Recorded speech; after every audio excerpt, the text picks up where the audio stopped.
하나님, 모든 감사를 드립니다. 특별히 호국의 달 현충일에 이제 우리가 6월 첫 번째 주일을 맞았습니다. 이 주일날 부족한 사람이 서서 말씀 전하지만 인간의 부족함은 감춰주시고 성령님 운행하여 주셔서 오직 하나님의 말씀으로 우리 심령에 남을 수 있도록 인도하여 주시옵소서.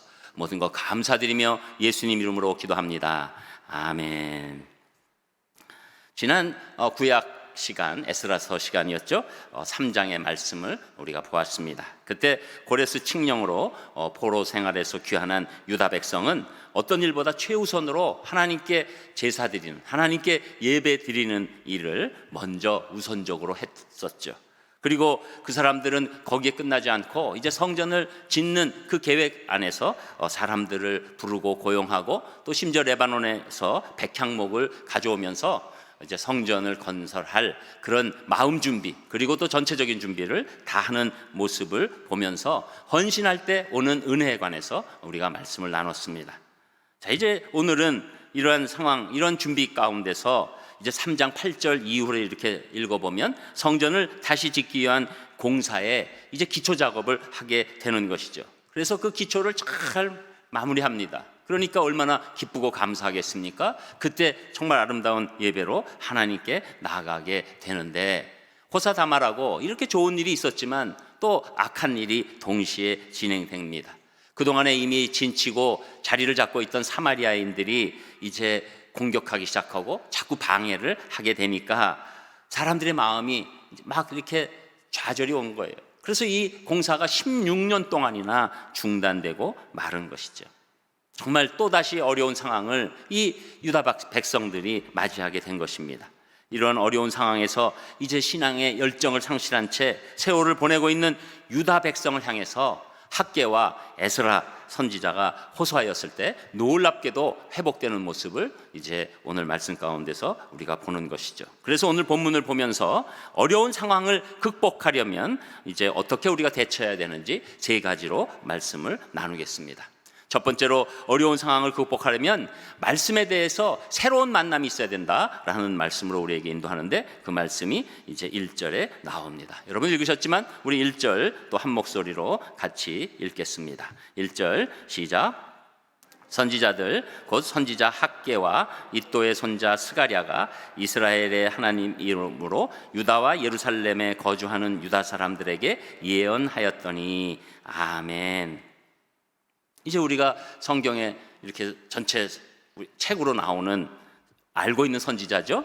이 선지자들 곧 선지자 학개와 이도의 손자 스가랴, 학개와 스가랴를 하나님께서 세우셔서 일으키셨다고 지금 먼저 말씀하고 있는 것이죠. 그래서 이제 이 두 사람이 이스라엘 하나님의 이름으로 유다와 예루살렘에 거주하는 유다 사람들에게 예언했다라는 말씀이 먼저 나오는 것이죠. 여기서 예언했다는 것, 제가 늘 말씀드리지만 미래일에 관해서만 예언이 성경에는 아닙니다. 물론 미래일도 포함되어 있습니다. 하나님의 말씀은 과거, 현재, 미래까지 다 맞는 말씀입니다. 그러니까 시공을 초월하면서 하나님은 과거에 있었던 말씀도 옳은 말씀이요, 현재 말씀도 옳은 말씀이요, 미래의 말씀도 옳은 말씀이죠. 그래서 여러분, 성경에 예언이라고만 나오면 그냥 미래만 보는 점쟁이가 얘기하는 그런 식으로 받아들이시면 안 되는 것이죠. 하나님의 말씀, 특별히 한자에서도 이 예자가 미래를 보는 것뿐만 아니라 맡기는 그런 뜻이 있는 것처럼 이 선지자들이 맡은 말씀입니다. 그래서 온전히 하나님의 말씀을 전하는 그런 뜻이 오늘 말씀 가운데 되는 것이죠. 그 맡기신 말씀을 학개와 스가랴 선지자가 실망하고 있는 이 어려운 상황에 있는 유다 백성에게 지금 전합니다. 그래서 신약에서도 디모데후서 3장 16절에 보면 모든 성경은 하나님의 감동으로 된 것으로 교훈과 책망과 바르게 함과 의로 교육하기에 유익하다, 이렇게 말씀하는 것이죠. 성경은 우리에게 가장 옳은 길을 인도하시는 책입니다. 그래서 학개와 스가랴 선지자는 하나님의 백성들과 같은 편이 돼서 그들을 하나님의 말씀으로 교훈하고 책망하고 바르게 하고 의로 교육하는데 아름답게 사용한 것이죠. 그랬더니 이 유다 백성의 마음은 똑같은 말씀을 들은 것 같은데 이 말씀이 이들의 마음을 새롭게 바꿔놓고 마는 겁니다. 그래서 여러분, 말씀이라는 것은 늘 들은 것 같지만 어느 순간에 이 새로운 말씀으로 우리 심령에 딱 다가오게 되는 것이죠. 그래서 그것이 바로 말씀에 대한 새로운 만남이다라고 표현하게 되는 것입니다. 여러분, 이렇게 교회도 오셨을 때 어떤 때는 그냥 그런 것 같아요. 그런데 어느 날 갑자기 분명히 들었었는데 그 말씀이 나한테 새롭게 다가올 때 우리 심령이 새로워지는 것을 경험하게 되는 것이죠. 그러니까 이 유다 백성들도 늘 하는 말인 것 같은데 이때 놀랍게도 그 말씀이 들어오고, 그리고 이 말씀으로 이 새로운 만남 가운데 이들의 태도도 새롭게 변하게 된 것이죠. 그 말씀이 오면 사람이 태도가 바뀝니다.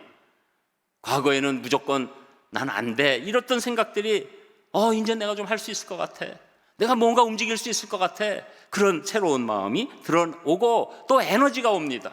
나중에 보면 이게 무슨 에너지입니까? 성령님이 주시는 놀라운 에너지인 것이죠. 여러분, 말씀은 에너지와 연결됩니다. 저는 여러분들이 먼저 말씀을 새롭게 받으셔서 에너지가 넘치시기를 주님의 이름으로 축복합니다.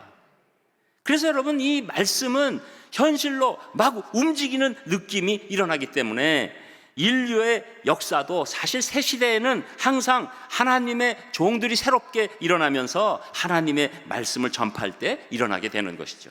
가장 큰 일은 당연히 구약 시대를 끝내고 예수님께서 오셔서 말씀을 증거할 때 사람들이 우리는 지금까지 이처럼 말씀하시는 분을 만나 뵙지 못했다 라면서 그 말씀이 운동력이 돼서 세상을 바꿔놓고 결국 예수님의 말씀으로 신약 시대가 시작되면서 인류의 역사가 BC와 AD로 바뀌게 되는 것이죠.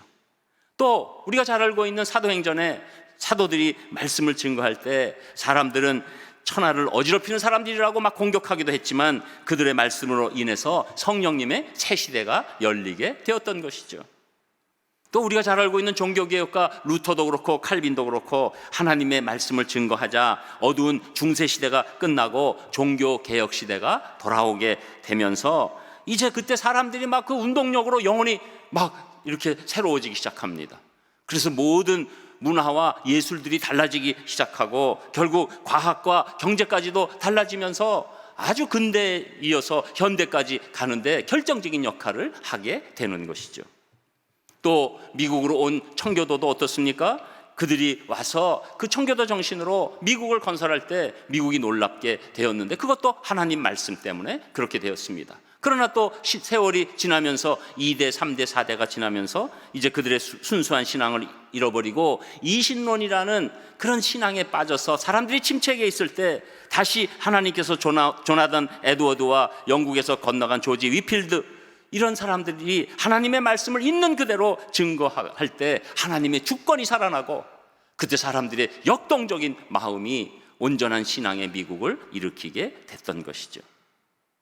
여러분, 그래서 인류 역사에 새 시대가 일어나는 것은 언제나 하나님이 이 종들을 새롭게 일으키면서 새로운 말씀을 인류와 만나게 하심으로 일어나게 된 줄을 저는 확실히 믿습니다. 그래서 여러분, 이건 개인에도 마찬가지예요. 개인의 인생도 언제 우리가 다시 일어납니까? 그 말씀이 새롭게 다가올 때 그 인생이 완전히 바뀌는 거예요. 뭐 어렸을 때부터 주일학교 다니고 뭐 교회 꾸준히 다녔는데 이상하게 그날 하나님의 말씀이 새롭게 나한테 온 것이죠. 그리고 그 말씀이 나를 바꿔놓고 내 마음에 놀라운 그런 에너지가 들어오면서 그 인생이 달라지게 되는 체험을 하는 것이죠. 하나님의 말씀과의 이 새로운 만남은 우리 개인에게도 소망과 빛을 주는 것입니다. 그러니까 하나님 말씀과 만났다는 것은 사실 엄밀히 말하면 하나님과 만난 것입니다. 저는 여러분들이 하나님 말씀을 만나면서 하나님을 만났다는 체험으로 바뀌시기를 주님의 이름으로 축복합니다. 어떤 분들은 그냥 하나님 저를 만나 주시옵소서 맨날 그래서 꿈만 기다리시는 분인데 우리 지금 와서는 하나님 말씀이 새롭게 임할 때 하나님을 만나게 되는 것이죠. 그래서 우리가 그런 체험들이 있어야 돼요. 여러분, 인생이 이 하나님의 말씀이 새롭지 않으면 신앙인들도 그때부터 지루해지는 인생이 되고 정체 가운데 있는 인생이 되는 것이죠. 그래서 우리가 예배를 드리면서 이 말씀이 새로워짐으로 나아갈 때 내 인생의 새로운 시대가 열리게 되는 줄 믿습니다. 그래서 여러분, 우리가 이렇게 예배가 이제 점점 이제 온라인에서 이렇게 현장으로 회복될 때 여러분들이 사실은 이제 가끔 이제 오래간만에 오신 분들이 생기거든요. 오래간만에 오신 분일수록 감격이 넘치시더라고요. 그러니까 전에는 그냥 뭐 예배당에 와서 그냥 예배 드리고 이런 게 당연한 거라고 생각했는데 막상 오니까 감동이 있는 거예요. 그리고 그날 말씀이 새 말씀으로 오는 거예요. 그러면 분명히 새 인생이 되는 것입니다. 여러분, 코로나가 힘든 시간이지만 만약에 코로나가 다 어느 정도 끝나면서 우리가 예배를 통해서 그 말씀이 새로워졌다면 이제 우리 인생도 오히려 코로나를 이기고 하나님의 새 시대로 우리가 새 인생으로 들어가게 되는 줄 믿습니다. 저는 우리 산상의 성도님들이 이 지겨워진 말씀이 아니라 새롭게 만나는 말씀이 되시기를 주님의 이름으로 축복합니다. 그리고 두 번째로, 어려운 상황을 극복하려면 사역에 대해서 공동체적인 헌신이 있어야 된다고 말씀하는데, 그 말씀이 2절에 나오는 것이죠. 우리 2절도 같이 읽겠습니다. 2절 시작. 이에 스알디엘의 아들 스룹바벨과 요사닥의 아들 예수아가 일어나 예루살렘에 있던 하나님의 성전을 다시 건축하기 시작하매 하나님의 선지자들이 함께 있어 그들을 돕더니. 아멘. 이 2절은 하나님의 일에 대한 이 공동체적 헌신을 묘사하고 있는 겁니다. 지금 먼저 선지자 학개와 스가랴가 일어나서 말씀을 선포했을 때 먼저 그 마음에 크게 움직인 사람이 있었는데, 2절에 이에 스알디엘의 아들 스룹바벨과 요사닥의 아들 예수아가 일어났다. 그러니까 말씀이 선포되고 마음이 새로워지니까 사람들이 이제 움직이고 일어나는 거예요. 대표적으로 스룹바벨과 지금 예수아가 일어났다는 것이죠. 그리고 모든 사람이 같이 일어나고 특별히 선지자를 중심으로 해서 놀랍게 이제는 우리가 움직여야 돼 하는 그런 이 하나님의 일, 성전을 새로 짓는 일에 대한 공동체적인 헌신이 드러나고 있다는 것입니다. 학개와 스가랴서를 이렇게 전체적으로 보면 그때 전체적인 분위기를 제가 쉬운 말로 이렇게 정리할 수가 있어요. 백성들 가운데 아직 하나님의 전을 건축할 시기가 이르지 아니했다는 사람들이 나오는 것이죠. 그러면 선지자들이 가서 아니다, 지을 때는 벌써 지났고 지금이 바로 그때다, 늦었다고 할 때가 가장 바로 맞는 때야, 이렇게 얘기를 하면서 격려하는 것이죠. 또 성전 짓는 일보다 자기 집 짓는 일에 막 빠진 사람들이 있으면 너희가 지금 집 짓는 일보다 우리가 하나님의 전을 먼저 짓고 너희들이 집을 져도 전혀 늦지 않다, 오히려 너희 집을 지을 때 하나님께서 도와주실 것이다 라고 격려를 하고, 너희들의 집을 질 나무가 있으면 먼저 하나님께 그 나무를 드려라, 이렇게 격려하는 일이 일어난 것이죠. 또 연세 드신 그런 분들 입장에서는 옛날에 솔로몬 성전을 다 기억하고 있는데 너무 화려하고 좋은 성전인데 하는 거 보니까 이건 뭐 아주 그냥 애들 소꿉놀이 같거든요. 이렇게 지려면 지지 마, 막 이렇게 얘기하는 분들이 있을 때 선지자들이 또 가서 얘기하는 것입니다. 그런 말씀 하지 마십시오. 이전의 영광이 나중 영광보다 못합니다. 지금 이 성전은 우리가 영적으로 의미 있는 것이지 겉으로만 보는 성전이 아닙니다. 성전에 하나님이 계신 것이 더 중요하지 우리가 이 겉모양 때문에 휘둘리지 맙시다 라고 격려하는 것이죠. 또 살다가 이미 가난과 자연재해, 재앙으로 고통받고 있어서 전혀 관심이 없는 백성들에게는 너희가 성전을 오히려 헌신으로 지으면 모든 것 하나님께서 붙여주실 것이다, 그래서 너희가 살 길을 오히려 하나님께서 만들어주시는 복이 임할 것이다 라고 격려하면서 공동체적인 헌신의 마음을 이들이 모았다는 것입니다. 사실 성전을 짓는 일에 대해서 이미 유대 백성들은 다 알고 있었습니다. 이거 져야 돼. 근데 마음이 안 모이는 것이죠.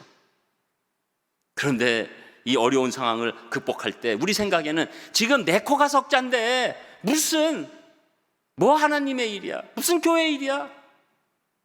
그런데 그게 큰 착각이에요.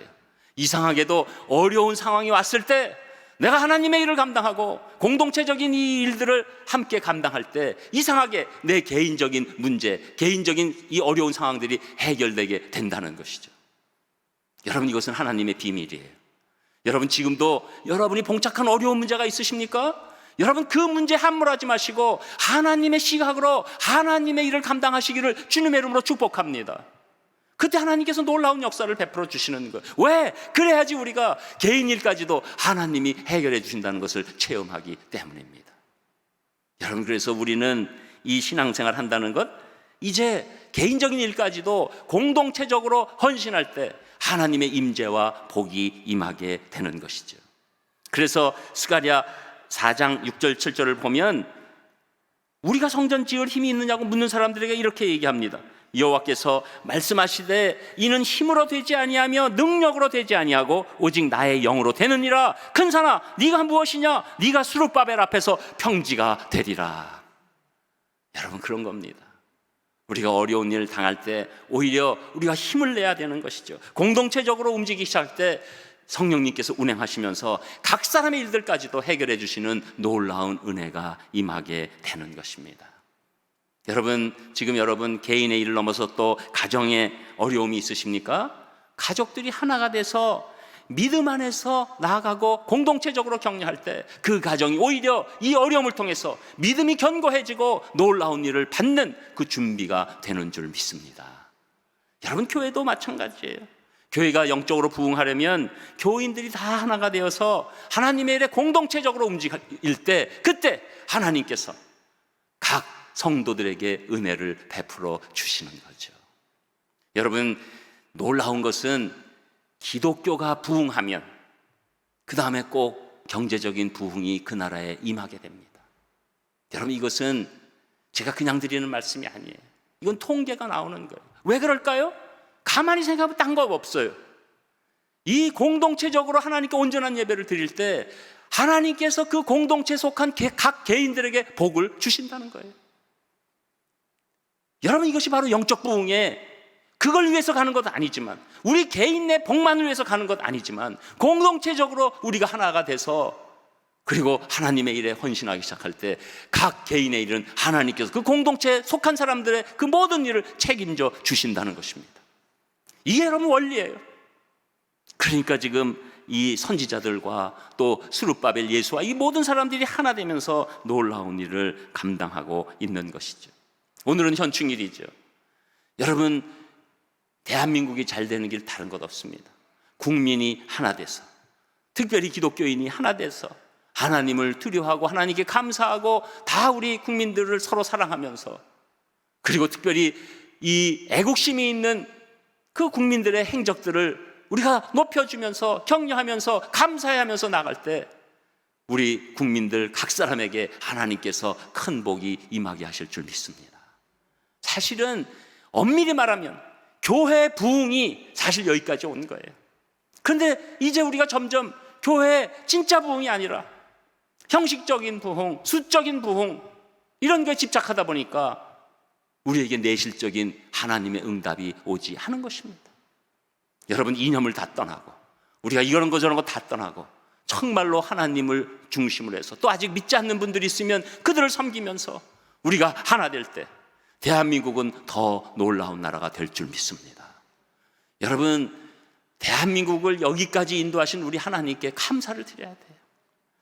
여러분, 대한민국이 여기까지 온 것 오직 하나님의 은혜밖에 없습니다. 우리 5,000년 역사에 우리 한국 사람들, 조선 사람들 뭐 언제 성실하지 않았나요? 언제 똑똑하지 않았나요? 그러나 하나님이 지켜주시고 인도하시고 놀라운 공동체적 부흥이 일어났을 때 여기까지 오면서 지금도 여러분 한번 생각해 보세요. 지금 또 한번 세계에서 놀래고 있는 것은 지금 백신들을 맞아줄 때 정말로 이 인터넷을 통해서 놀랍게 사용할 때 여러분 이게 간단한 일이 아닙니다. 먼저 인터넷에 관한 인플라가 깔려 있어야 돼요. 우리는 지금 외국 나가면요 이 지금 스마트폰 하는 거 답답해서 못합니다. 거기다 얼마나 성격들도 급한데 근데 그냥 팍팍 돌아가죠. 그리고 거기에 따른 모든 것들이 우리가 다 해서 지금 뭐 이게 남았다 그러면 바로바로 들어가서 그냥 하고 그러니까 지금 어느 연령 이후 가면 80% 이상 지금 접종 그 신청을 하고 접종하신 분 거의 95% 이상 다 맞는 거예요. 그런데 그 중심에 50대, 60대, 70대, 80대 분들까지도 스마트폰 다 감당하면서 놀라운 나라가 된 겁니다. 한두 가지가 아니에요. 그것이 우리가 잘났습니까? 절대 그렇게 생각하면 안 됩니다. 하나님이 우리 백성에게 은혜를 먼저 주시고 복음을 믿게 하여 주시고 교회가 하나님 안에서 일어나고 부흥하고 병원과 학교와 이 모려운 이 모든 사회적 실수에 섬김이 있을 때 그때 우리에게 붙여주신 복인 줄 믿습니다. 그런데 우리가 그것을 잊고 우리가 지금 진정한 영적 부흥에서 멀어져 가니까 오히려 이 지금 안타까운 상황이 오고 있는 것이죠. 저는 우리 성도님들, 우리 기독교인들 다 애국자가 되기를 주님의 이름으로 축복합니다. 애국자 없는 기독교인 없어요. 오늘도 이 말씀에서 이 사람들이 진짜 애국자 아니에요. 여러분, 성전을 짓는다는 것 결국은 유다 백성들이 회복되는 길입니다. 그렇기 때문에 오늘 이 말씀을 주고 있는 것이죠. 저는 우리가 지금은 그냥 이렇게 작은 숫자로 예배드리고 뭐 봉사도 거의 할 수도 없고 여러 가지 성가대도 지금 없어서 얼마나 안타깝습니까? 우리 성가대원들도 얼마나 힘듭니까? 그런데도 우리가 지금 여기까지 이렇게 오고 있고, 지금 여러 가지 봉사하시고 막 그렇게 기쁨을 누리신 분들이 막 지금 못하시고 견디고 있으시죠. 그러나 저는 믿습니다. 우리 산상교회는 다시 모이기 시작할 때 놀라운 모임과 섬김과 사랑과 역동성이 넘치게 될 줄 믿습니다. 여러분, 온라인으로 보면 이거 뭐 이렇게 보니까 뭐 아유 이러다가 산상교회 이거 좀 어려운 거 아니야? 걱정하지 마세요. 저는 우리 준비된 성도님들의 심령으로 우리가 때가 될 때는 오히려 지금 우리 하나님 안에서 은혜로 뭉친 마음이 폭발하게 될 줄 믿습니다. 여러분, 교회는 우리의 중심이에요. 우리 마음의 중심으로 움직이는 것이지 사람 보자고 뭐 외부에 어떻게 선전하자고 그래서 나타나는 게 아닙니다. 여러분, 말씀으로 계속해서 그 말씀이 임하면서 공동체적으로 그 말씀이 부응하기 시작하면 성도님들의 심령은 끝까지 흔들리지 않는 거예요. 여러분, 그래서 우리가 말씀을 받고 공동체적으로 움직이는 것이 얼마나 귀중한지 알게 되는 것이죠.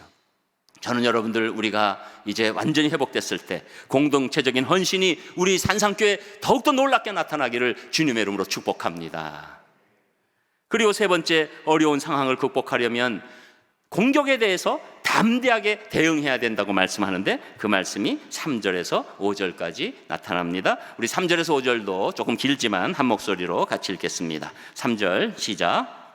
그때 유브라데강 건너편 총독 다뜨네와 스달보스네와 그들의 동관들이 다 나와 그들에게 이르되, 누가 너희에게 명령하여 이 성전을 건축하고 이 성곽을 마치게 하였느냐 하기로, 우리가 이 건축하는 자의 이름을 아뢰었으나 하나님이 유다 장로들을 돌보셨으므로 그들이 능히 공사를 막지 못하고 이 일을 다리오에게 아뢰고 그 답장이 오기를 기다렸더라. 아멘. 3절에 먼저 보니까 유브라데 강 건너편 총독 다뜨네, 그리고 스달보스네와 그들의 동관, 이렇게 다뜨네 부하들 얘기하는 거겠죠. 그래서 이 총독 다뜨네가 유다 백성이 성전을 건축한다는 소식을 듣고 이 수하의 관리들을 대동하고 지금 온 거예요. 그러면서 불법적으로 성전을 건축하고 있다고 말하면서 이 공사 누가 허락했냐, 이렇게 책임을 묻게 되는 것이죠. 여러분, 이 질문은 굉장히 이건 큰 공격입니다. 왜냐하면 이 질문에 대해서 유다 장로들의 답변이 너무 중요한 거예요. 만약에 그냥 답변이 그냥 막 우리 이건 모르는데 어떻게 하다 보니까 이렇게 됐어요, 아니면 누굴 딱 지명해서 스룹바벨이 그랬다거나 뭐 학계가 그랬다거나 그러면 글로 다 책임가고 뭐 이로 말할 수 없이 어려운 일이 막 겹칠 수 있는, 그래서 결국 답변에 따라서 공사가 중단될 수도 있고 또 처벌받을 수 있고 심지어 죽을 수도 있는 엄청난 질문입니다. 여러분, 지금도 뭐 코로나 방역하다가 하면은 점점 올라가가지고 책임지는 것 아닙니까? 우리 교회도 만약에 방역이 부족하면 제가 책임지는 것 아닙니까? 그러니까 이게 뭐 보통 간단한 일이 아닌 거예요. 그런데 놀랍게도 이런 질문에 대해서 4절에 보니까 이 장로들이 우리가 건축하는 자의 이름을 아뢰었다고 얘기하는 거예요. 그러니까 이 장로들이 이 질문에 대해서 피하지 않고 조목조목 건축하는 자의 이름을 정확하게 다 댔다는 겁니다. 그러니까 이것은 무슨 얘기입니까? 우리는 그냥 하는 게 아니라 우리가 조직적으로 공동체적으로 하는 것이다. 그리고 나중에 우리 5장 밑에 11절에서 17절에 이 편지를 보내게 될 때 그 내용을 쓰면서 이 장로들이 얘기한 걸 인용하게 되는데, 그것을 그 구체적인 답변 내용이 너무 기니까 제가 조금 줄여가지고 여러분 알기 쉽게 설명한다면 이런 거예요. 우리 여호와 하나님의 종으로서 지금 우리는 세상 일 하는 거 아니다. 하나님 섬기는 성전을 짓는 것이다. 우리가 하는 것은 정치적인 일이 아니다. 종교적인 일이다. 과거에 여기 솔로몬 성전이 서 있었는데 위대한 성전이었는데 우리들과 우리 조상들이 죄를 져서 70년 동안 바벨론 포로로 끌려가서 지금 이렇게 성전이 회파되고 어려운 일이 돼서 건축하게 됐고, 이것은 우리가 그냥 건축한 것이 아니라 지금 페르시아 그 18년 전에 있었던 고레스 왕이 허락해서 그때 친서를 보내서 건축하게 된 것이다 라고 명쾌하게 대답을 하게 된 것이고, 두려워하지 않고 담대하게 대응하게 된 것이었죠. 그러니까 5절에 이 담대한 대응에서 뭐라고 말씀합니까? 하나님이 유다 장로들을 돌보셨으므로. 여러분, 우리가 대적의 공격을 아무리 받아도 우리가 하나님 믿음으로 하나님 말씀을 가지고 또 그 상황에 관해서 진실함과 거짓됨 없이 조목조목 놀랍게 대응하게 되면 하나님께서 우리를 돌보시는 줄 믿습니다.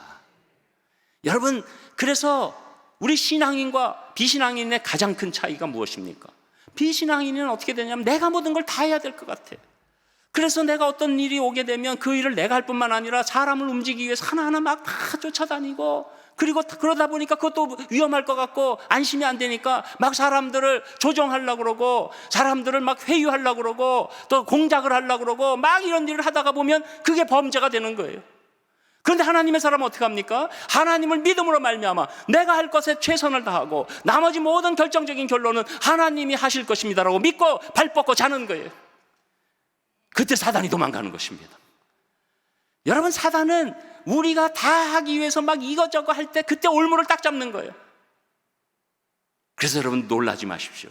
여러분, 지금은 내가 하는 일이 부족한 것 같고 다 모든 걸 조치해 놓지 못한 것 같아도 내 할 것 믿음으로 하기만 하고 강력하게 대응하면 나머지 일은 하나님께서 책임져 주실 줄 믿습니다. 그런데 여러분들이 여러분 다 하겠다고 막 조작하고 뭐 하고 이 사람 뭐 어떻게 하고 이렇게 하고 뭐 만지고 뭐 어떻게 하고 그러다가 보면 뭐 뇌물도 주고 뭐 범법도 하고 뭐도 하고 막 이러다가 결국은 이 사단의 올무에 걸려서 죄인의 나락으로 떨어지는 것이죠. 여러분, 그래서 우리가 이 어떠한 공격이 와도 여러분 하나님을 믿으시고 놀라지 말고 두려움이 떠나고 담대하게 대응하라고 지금 말씀해 주는 것입니다. 여러분, 그러니까 이 하나님의 은혜가 넘치면 우리가 믿음이 올라가죠. 근데 사단의 공격이 넘치면 두려움이 올라가는 거예요. 여러분, 인생은 이 믿음과 두려움의 사다리 가운데 있는 겁니다. 여러분이 이제 믿음이 높아지면 두려움은 떠나갑니다. 여러분이 두려움이 높아지면 믿음이 떠나갑니다. 여러분, 이 담대함은 오직 하나님을 의지함으로 나오게 되고, 그때 우리가 뭐 사단보다 더 힘센 게 뭐가 있습니까? 그러나 하나님의 힘이 우리에게 오면 사단의 어떤 공격도 아무것도 아니게 되는 것이죠. 여러분, 이게 인생의 원리입니다. 여러분, 그러니까 이제 이 유다 장로들의 담대함이 하나님의 돌보심으로 나타나니까 이 다뜨네와 스달 보스네가 이 말을 듣고 사실인지 아닌지 몰라서 5절에 보면은 다리오에게 편지를 보내게 되고 답장을 기다리는 일이 있는 거고, 그 사이에 전혀 이 일이 멈춰지지 않았다는 거예요.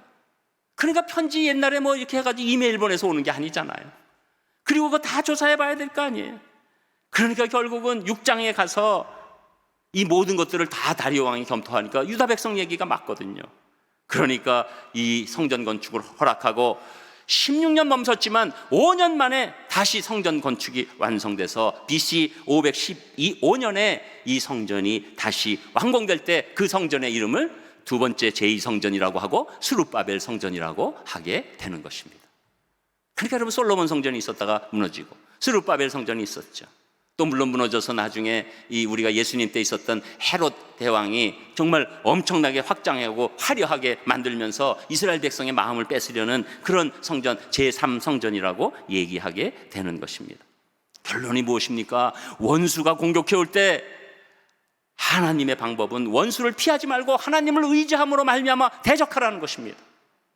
그래서 야고보서 4장 7절 후반에 보면 마귀를 대적하라, 그리하면 너희를 피하리라.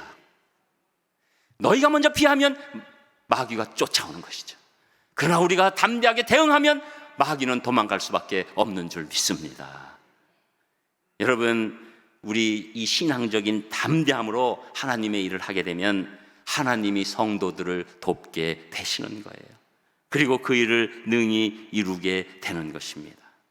우리가 담대함으로 하나님의 일을 하면 할수록 사단의 입지는 좁아지고 하나님의 개입하심은 커지게 되는 것이죠. 저는 우리 성도님들 어떠한 어려운 상황에서도 사단의 공격을 감지하게 되면 놀라고 두려움에 빠지지 말고 담대하게 믿음으로 대응하시고 이제 말씀으로 대응하시기를 주님의 이름으로 축복합니다.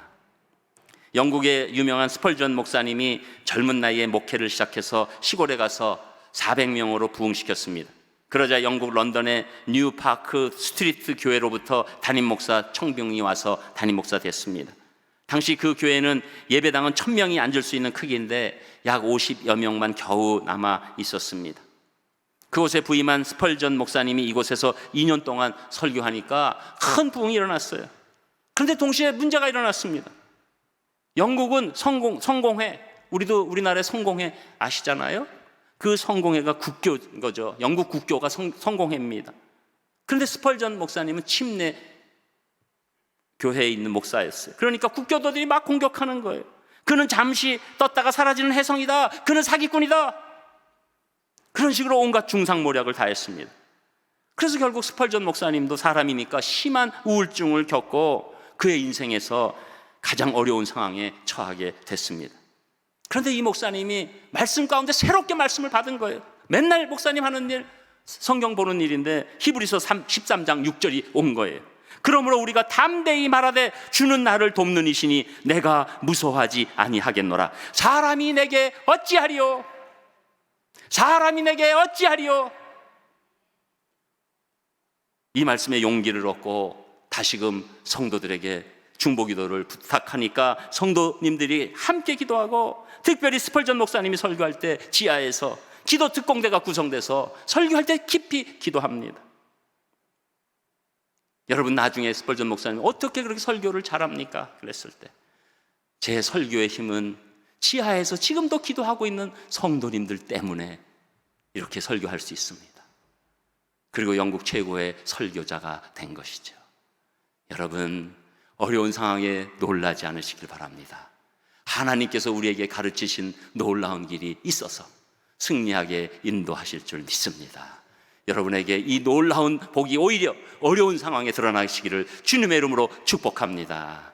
기도하겠습니다. 하나님, 모든 감사와 찬송과 영광을 올려드립니다. 어려운 상황에서 우리가 어떻게 나아가야 할지 인도하셨사오니 저희들 다른 것 바라보지 않고 오직 하나님 바라보면서 나아갈 수 있도록 인도하여 주시옵소서. 모든 것 감사드리며 예수님 이름으로 기도합니다. 아멘.